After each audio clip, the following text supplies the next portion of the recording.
Han transcurrido solo unos minutos, pero los Berserkir presentaban una notable transformación. Sobre las mesas y colgadas de unas ménsulas de hierro que asomaban en cada columna, yacían los ricos ropajes cortesanos que los nobles lucieran al descender a la cripta.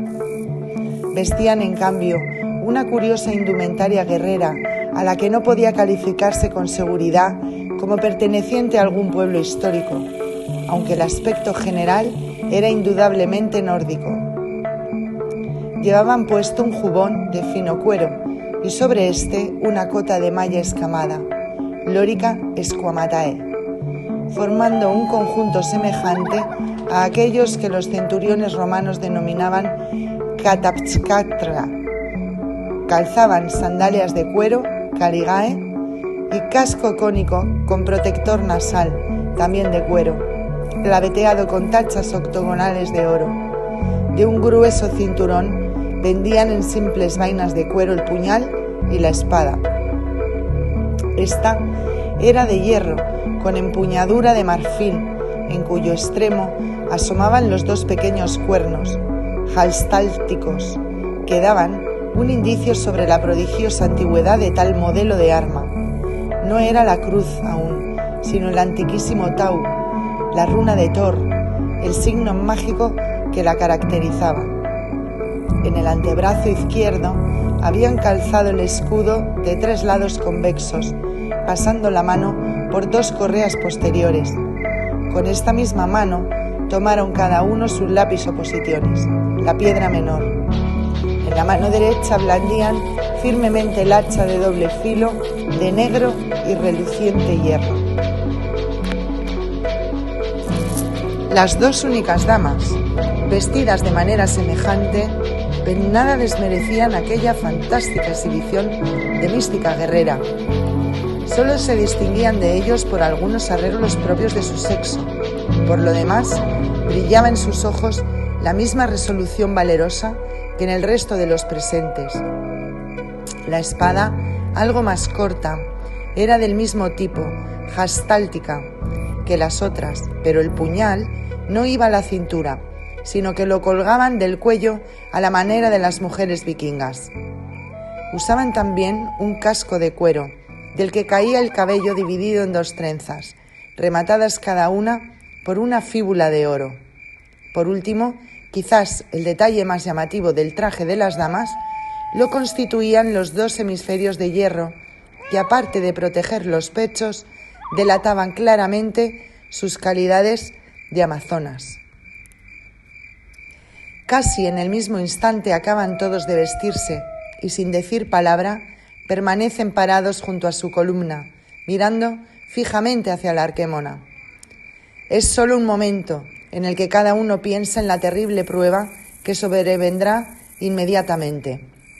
Son 15 Sidas Berserkir, comprometidos en una guerra de dioses y demonios, en una guerra que la mayoría de los hombres no pueden imaginar, ya que si así ocurriese, seguramente perderían la razón. Pero, ¿qué son los hombres? Pasús y virias perdidos. La guerra metafísica está prohibida para ellos, pero también la posibilidad de salvación, de despertar, de ganar la inmortalidad, de regresar al origen divino. Oh, qué dolorosa situación la de los espíritus cautivos, y qué abominable y odioso resulta a los ojos despiertos el demiurgo cautivador. Relampaguean de cólera los ojos de los 15 Berserkir. Es como si todos estuvieran pensando lo mismo y un rugido pugnase por salir de sus gargantas. No puede haber tregua con Jehová Satanás. Él, que ha engendrado razas elegidas infladas de orgullo diabólico, que ha trazado planes contando con el dolor de los encadenados, que ha pactado con los sidas traidores de Chanchambalá y los ha puesto al frente de todas sus legiones infernales. Él no puede ser perdonado por el hombre. El pecho de los berserkir se agitaba rítmicamente en una respiración simultánea, mientras una furia sorda, esencial, indescriptible, parecía encender cada átomo de la sangre que corría por sus venas. El furor berserker pronto fue una energía palpable que irradiaba de los sidas y contaminaba íntegramente aquel ámbito que llamaban Valplast. Pronto la atmósfera se tornó densa e insoportable, como si la realidad, sometida a invisibles pero tremendas tensiones, estuviese a punto de estallar. Un clima de violencia contenida emanaba de los berserkir y colisionaba con el halo de malignidad que poco a poco se iba desprendiendo de todos los rincones del Valplast. El enfrentamiento primordial, el conflicto de los orígenes quedaba nuevamente planteado, y aquella atmósfera densa, irresistible para el hombre común, constituía en cambio la prueba eterna, irrebatible del linaje hiperbóreo.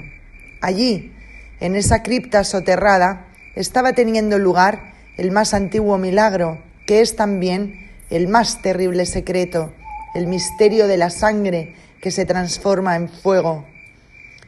Los 15 sidas berserker habían llevado la conciencia hacia el centro carismático y racial, hacia Cristo Lucifer, y la fuerza del Vril los había colmado, transmutándolos en divinos hiperbóreos, es decir, haciéndolos ser aquello que ya eran, pero que olvidaban generosamente durante 17 años y medio para vivir en el Valplast y servir a la raza. Ahora se ponían todos en movimiento hacia la Arquémona.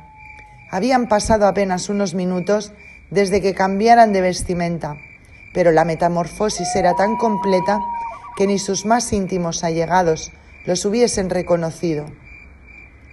Solo otro sida, otro berserkir o algún demonio de la sinarquía, al observar la fiera estampa de aquellos guerreros sin tiempo, que avanzaban aullando y rugiendo, envueltos en un torbellino de fuego, habría dado la calificación acertada. Esa era, sin duda, la élite de Wotan. Los berserkir recorrieron con pasos firmes la distancia que los separaba de la fenestra. Lo hicieron por el Valplast, siguiendo la curva del anillo de agua de la Arquémona, hasta llegar a los dientes de serrucho, la irregularidad que caracteriza a la fenestra infernalis. Frente a esa parte de la Arquémona, en el piso del Valplast, se apreciaban 16 runas de plata, cuidadosamente incrustadas. Todas iguales, correspondían a la letra 16 del alfabeto Futhark, es decir, la runa Sol, cuyo signo es semejante al rayo. La castellana, antes que ninguno, con veloz movimiento, colocó su lápiz oppositionis sobre una de las runas y, dando prodigioso salto, se introdujo en el Arquémona. Una vez en la plaza, clavó la vista en su lápiz, mientras aplicaba la ley del cerco al anillo de agua. A medida que aumentaba la oposición sobre el lápiz y la ley del cerco aislaba a la plaza del Valplast, el cuerpo de la castellana desincronizaba sus relojes biológicos y atómicos del tiempo exterior para estabilizarse en un tiempo propio, controlado por la conciencia del microcosmos. Rápidamente comenzó a brotar como un vapor brillante del anillo de agua, en tanto que los otros berserkir, depositadas también sus lápiz oppositionis sobre las runas, se aprestaban a ingresar a la plaza cercada. La castellana, sin distraerse un instante de su operación, pronunció una palabra en lengua enoquiana a modo de santo y seña. Instantáneamente uno de los berserkir respondió «Freyr», que era la contraseña convenida 17 años antes, y sin esperar respuesta, saltó por sobre los dientes de la fenestra, ingresando a la plaza. Nuevamente repitió el santo y seña la castellana, dando lugar a la entrada de un segundo, y así siguió hasta que todos hubieron penetrado por la fenestra, luego de pronunciar la misma contraseña. Según era tradición en la dinastía, desde los tiempos de John Dee y Wilhelm von Rosenberg, si alguna impureza sanguínea sumía al berserkir en la confusión estratégica durante los 17 años que mediaban entre una ceremonia y otra, sería muy difícil que lograse pronunciar correctamente la contraseña. Y este error se pagaría con la vida, pues el guardián de la plaza, en este caso la castellana, no abriría la fenestra, sometiendo al imprudente a un desnivel espaciotemporal que lo destruiría ni bien intentase dar el salto.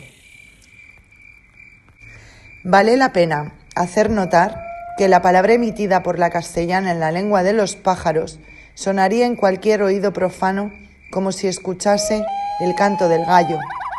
Y esto es así porque ningún ser viviente cuya sangre se halle impura de cobardía y temor podrá comprender jamás el grito que los ases dan desde el Valhalla a los guerreros de Wotan. En su lugar, creerán siempre que escucharon el canto del gallo. Cuando el último de los berserkir hubo entrado en la plaza cercada, se oyó una vez más la voz de la castellana pronunciando el santo y seña. Nadie respondió a la musical palabra, pero un hecho completamente nuevo comenzó a desarrollarse en una parte de la cripta. Tras la columna sur, en la galería circular, una figura que hasta entonces se había mantenido completamente inmóvil comenzó a incorporarse. Era un joven miembro de la dinastía que desde 48 horas antes velaba las armas, esperando el momento de probar su valor y su pureza de sangre.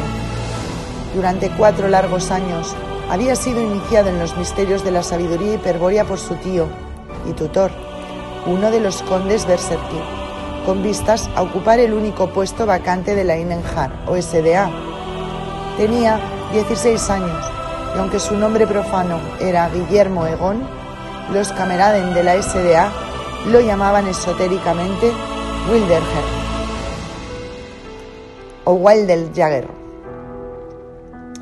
Desde que los berserkir descendieron por la escalera de piedra y mientras duró el preparativo guerrero, el joven Wildeljäger permanecía inmutable, aguardando su turno.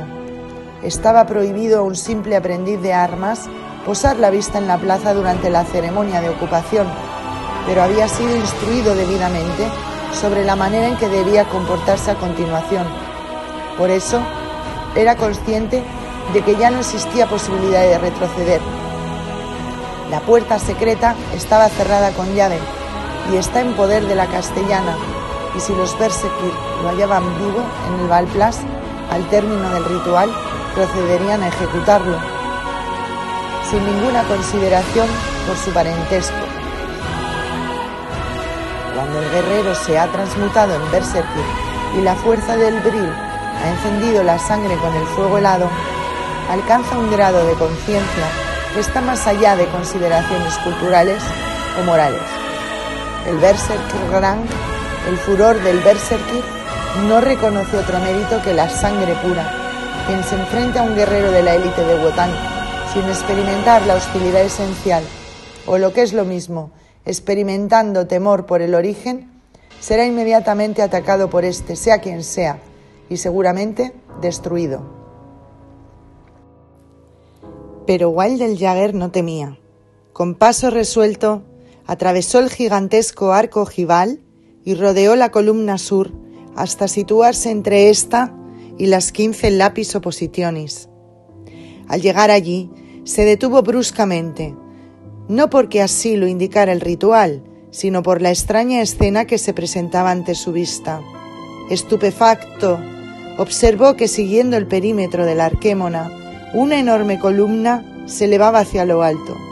Era un cilindro impenetrable a la vista que en su parte inferior, hasta la altura de un hombre, llameaba y parecía ser de fuego, pero que en su parte media y superior perdía densidad y era como un humo gris que se iba haciendo cada vez más negro hasta perderse en las alturas.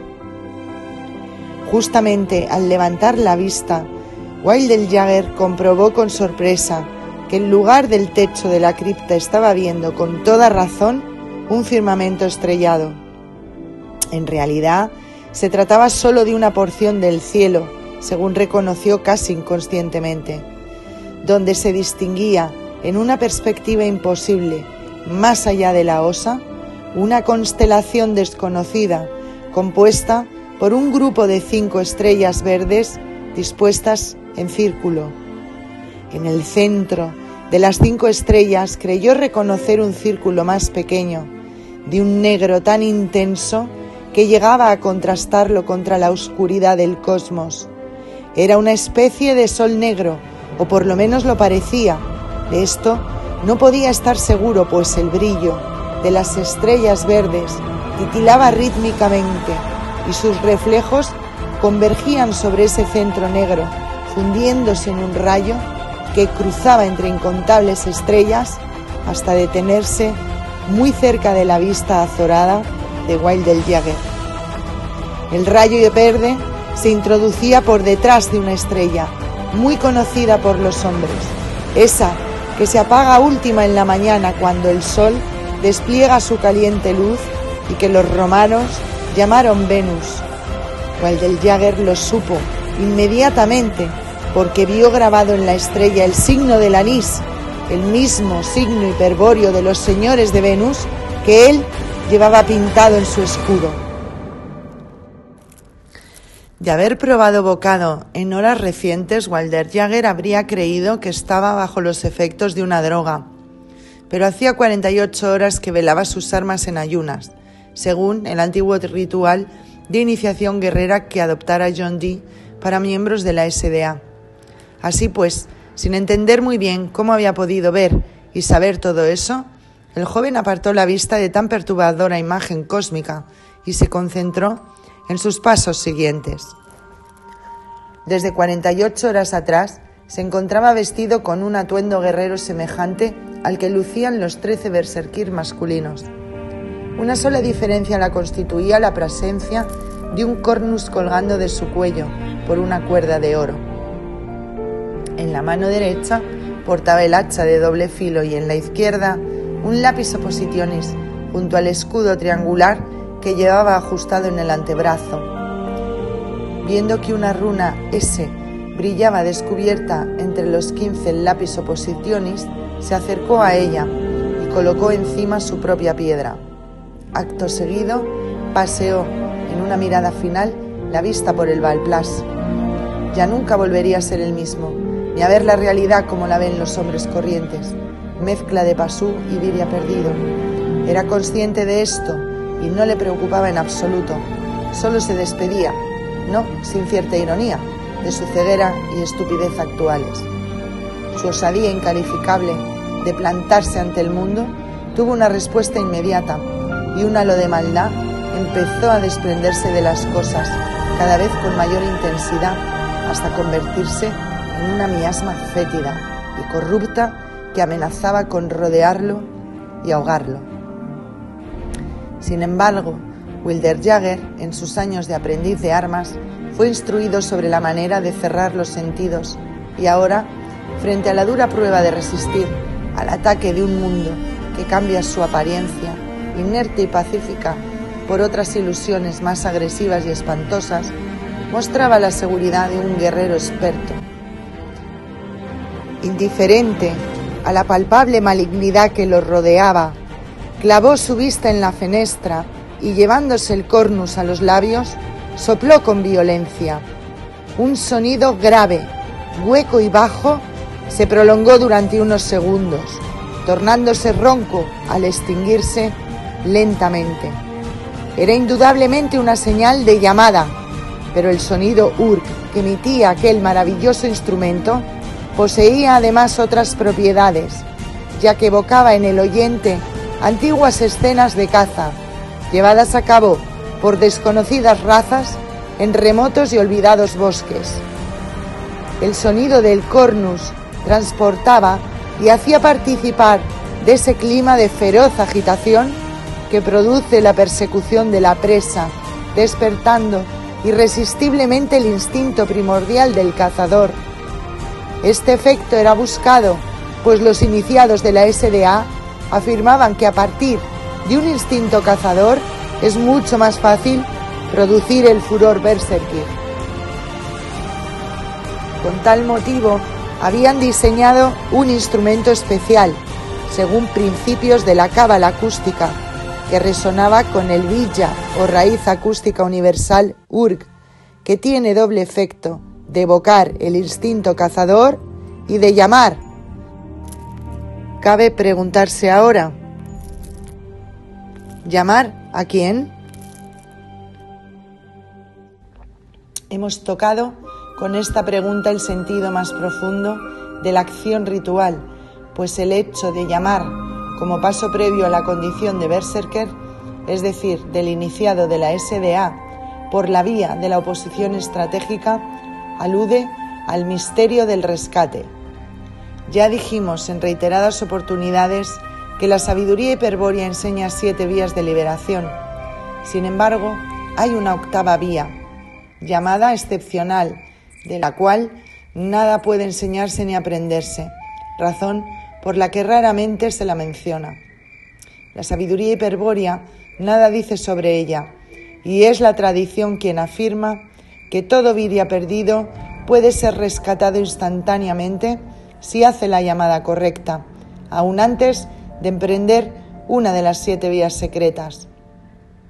La tradición, si bien no aporta detalles esotéricos sobre esta 8ª vía, se vale de una analogía clásica, o Nyaya, para exponer el misterio del rescate. El Nyaya cuenta la historia de un guerrero que durante las acciones de una guerra terrible naufraga y queda atrapado en territorio enemigo. En un primer momento es ganado por la desesperación, pero luego, a causa de los grandes padecimientos que le impone su condición de náufrago, se resigna a su nueva situación, sin poder evitar que la amargura se instale permanentemente en su alma.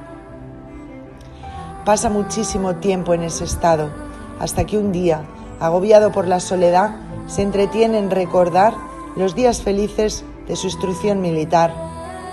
Es entonces cuando se le hace presente algo que había olvidado por completo. Se ve a sí mismo en el momento que cerraba trato como guerrero y ve a su instructor militar que le dice: todo soldado tiene derecho a ser rescatado.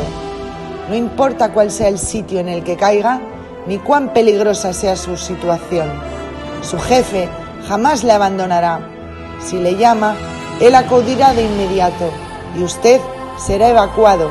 Pero no lo olvide, debe llamarlo a él, a su jefe, pues él le reconocerá y rescatará rápidamente. Si no procede así, solo le queda la alternativa de intentar la evasión por su propia cuenta, siguiendo las técnicas secretas. El teatro de la guerra es demasiado extenso y complejo como para que alguien más que su jefe lo reconozca y acuda en su auxilio. Recuerde, llámelo a él. El Nyaya concluye con la imagen del guerrero náufrago, que es inmediatamente rescatado por su jefe, quien acude prestamente al oír la llamada correcta. Tal analogía clásica del misterio del rescate, 8ª vía excepcional que confirma la exactitud de las otras 7. La llamada que Wilder Jagger hiciera con el cornus aludía simbólicamente a la posibilidad de recibir el rescate inmediato, aún antes de emprender una de las vías secretas. Frente a Wilder Jagger se alzaba la enorme columna de fuego que partía de la Arquémona y se perdía en las tinieblas cósmicas. Aún no se había apagado el sonido del cornus cuando las voces se hicieron oír, brotando de algún lugar indefinido de la Arquémona. Una voz: «¡Atención, Bersekiren! ¡Alguien se acerca a la fenestra infernalis!». Otra voz: «Dime, guardián de la fenestra, ¿conoces al audaz peregrino? ¿Es amigo o enemigo? La primera voz. Sí, le conozco. Es ese que en el Valplas llaman Guillermo Egón. Parece que traes audaces intenciones. La segunda voz. Guardián de la fenestra, da la voz de alto al peregrino y pregúntale cómo debemos interpretar su atrevimiento. La primera voz. ¡Alto! ¿De dónde vienes y a dónde vas? Wilder Jagger. No sé exactamente a dónde me encuentro, porque he sido infamemente engañado. Deseo huir del infierno y para eso he llamado a mi jefe, pero soy impuro de sangre y eso ha afectado la calidad de la llamada. Estoy librado a mis propios medios y solo me resta orientarme y avanzar batiéndome de frente contra el enemigo. Por eso, solicito permiso para ingresar a vuestra plaza, porque desde esta tierra liberada podré dirigir la vista, orientarme y luchar. Se oye un murmullo de varias voces, ora aprobando, ora condenando la audacia de Wilder Jagger. Finalmente, la primera voz. Pronuncia el santo y seña en lengua enoquiana. Wilder Jagger. Freyr. La primera voz. La fenestra está abierta. Tienes permiso para ingresar a la plaza. Demuestra ahora tu valor e intrepidez. Cuando Wilder Jagger escuchó la autorización, preparó el escudo, levantó el hacha, dejando el brazo presto para descargar un golpe y saltó por sobre los lapis oppositionis directamente a la columna de fuego. Instantáneamente desapareció de la vista, pues el vapor ígneo que brotaba de la Arquémona, terriblemente denso, lo absorbió completamente.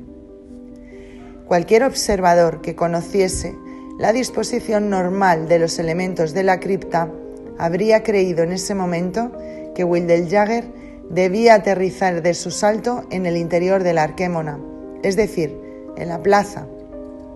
Pero la Arquémona era un poderoso instrumento mágico, activado entonces por la ley del cerco que aplicaban los berserkir, y por eso las cosas sucedían de otro modo. Entre la plaza y el Valplas no distaban unas pocas pulgadas, como el sentido común parecía indicar, sino esa inconmensurable distancia que los berserker denominaban Hel. No bien Wilder Jagger penetró en el aire denso, se encontró flotando en un espacio sin límites, iluminado tenuamente por una luz crepuscular que nadie sabría decir de dónde provenía. Frente suyo, pero a una distancia muy grande, se distinguía con un brillo dorado un pequeño círculo que parecía alejarse cada vez más. Aguzando la vista, descubrió, no sin esfuerzo, que se trataba del propio Arquémona, con la plaza cercada a la que él pretendía ingresar. Sin pensarlo, se lanzó a correr en esa dirección, sin pensar tampoco en cómo podía ser que hiciese pie en medio del espacio, aunque un sentimiento interior que él trataba de anular le decía que todo aquello era producto de un sueño. Enseguida, cuando el primer zarpazo arrancó jirones de su hombro y la sangre comenzó a correr, toda duda quedó disipada y la verdad se hizo presente en toda su pavorosa realidad. Estaba en un mundo de locura, sin puntos de referencia, pronto a enfrentar peligros 1000 veces más terribles que los del despreciado Valplas. La única posibilidad de salvación ahora la constituía el Arquémona, apenas un puntito brillante en la distancia. Si lo perdía de vista, jamás podría hallarlos nuevamente. Y su situación sería mucho peor que antes, perdido en aquel infierno crepuscular. Con un golpe de hacha, abatió a un monstruo en forma de pólipo que le cerraba el paso y corrió desesperadamente, repartiendo hachazos a diestra y siniestra. No es nuestra intención describir con detalles a las inmundas criaturas que habitaban el Hel y que, adoptando toda clase de formas repugnantes, se presentan con infames y agresivas intenciones, intentando cortar el paso de cualquier audaz intruso. Si alguien desea ahondar en tales negruras, puede consultar al respecto el libro de los muertos, egipcio, o el libro tibetano de los muertos, Bardo Tolstói, o en todo caso, leer los cuentos de H.P. Lovecraft. Al principio, Wilder Jagger logró avanzar un poco, especialmente gracias a la efectividad de su brazo armado y al signo anís que lucía en el escudo, el cual espantaba a los demonios quienes no se atrevían a atacar por su izquierda. Sin embargo, pronto se vio que era imposible conservar esa ventaja, pues una nube de repugnantes y pequeños seres, no más grandes que un colibrí, pero ávidos de succionar sangre, se precipitó sobre sus heridas, al tiempo que legiones de criaturas horrorosas y malignas pugnaban entre sí por tomar parte en el ataque. Paso a paso se movía Wilder Jagger, con el puñal en su izquierda y la temible hacha en la derecha, seccionando tentáculos y garras y partiendo cabezas de pesadilla con ojos inyectados en sangre, cuyas miradas transmitían el odio infinito, esencial que el demiurgo manifiesta hacia la raza hiperbórea. Cubierto de sangre, de pies a cabeza, prácticamente bloqueado por las huestes infernales, de pronto Wilder Jagger apartó la mirada del combate y buscó desesperadamente la figura del Arquémona. Entonces comprobó con horror que un puntito brillante se encontraba muy lejos, hacia arriba, alejándose a gran velocidad. Estaba cayendo sin ninguna duda en un abismo tenebroso colmado de enemigos, a punto de perecer irremediablemente y de no volver a caer, luego de la muerte, en un extravío espiritual definitivo. Wilder Jagger pensaba vender cara a su vida y morir sin retroceder ni un palmo, pero ahora comprobaba que el retroceso se producía a pesar suyo, en virtud de la caída a los diabólicos precipicios. Este hecho lo sorprendió vivamente y despertó en él como un rayo el recuerdo de su instructor Berserkir. Sí, el viejo conde prusiano había hablado sabiamente aquel día, 2 años atrás, mientras le enseñaba los rudimentos de la lucha berserkir, empleando mudras de guerra y pronunciando mantras de poder. Esa vez el instructor le había dicho, ahora lo recordaba claramente, nada ni nadie puede detener a un guerrero de la élite de Wotan. No hay demonios ni accidentes capaces de pararlo si su sangre es lo suficientemente pura. Si un abismo se interpone entre él y su meta, el berserker lo salva dando un grito más profundo que el abismo. En un instante comprendió Wilder Jagger el sentido de aquellas palabras y sintiendo que la sangre comenzaba a arderle hasta encenderse en una llamarada de ira primordial, lanzó el grito más terrible que aquellos infames seres escucharan jamás. El grito, más profundo que el abismo, era un nombre prohibido, aullado con tal ferocidad que junto con el sonido brotaba la espuma rabiosa por la boca del guerrero. Los ojos despedían chispas de un odio tan irreductible como el que latía en la mirada de los demonios, y de pronto, convertido en una figura ígnea, llameante al ritmo de aquel alarido bestial, Wilder Jagger resultaba, en otro sentido, más espantoso que los mismos demonios. Estos debieron sentirlo así, pues iniciando una salvaje desbandada, dejaron prontamente abierto el paso, por donde se precipitó como una flecha el ya transmutado Berserkir. Grito y velocidad fueron una sola cosa, y pronto el disco de oro del Arquémona estuvo tan cerca que pudo contemplar su verdadero aspecto, el que le otorgaba la ley del cerco proyectada por 15 poderosas mentes.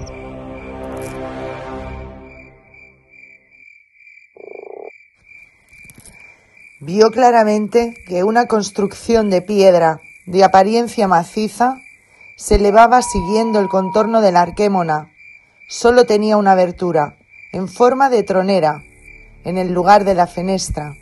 El techo era una bóveda perfectamente ajustada al perímetro cilíndrico de la pared, que hacía las veces de muralla o de torre fortificada, cuyas piedras se mostraban tan perfectamente cortadas y ensambladas que hubiese sido tarea inútil buscar el más leve resquicio entre ellas. Pero no pudo ver mucho más, pues al final del grito coincidió con el final del salto. En efecto, aún reverberaba en su garganta el rugido horripilante cuando Wildel-Jäger se precipitó por la tronera al interior de la extraña fortaleza. Cayó parado en un costado de la plaza, con su aspecto fiero y rugiente, y cambiando constantemente de mudra en un torbellino de hachazos, puñaladas y mandobles. Rápidamente fue rodeado por los 15 Berserkir, quienes pararon diestramente sus golpes mientras trataban de calmar al bravo Wildel-Jäger.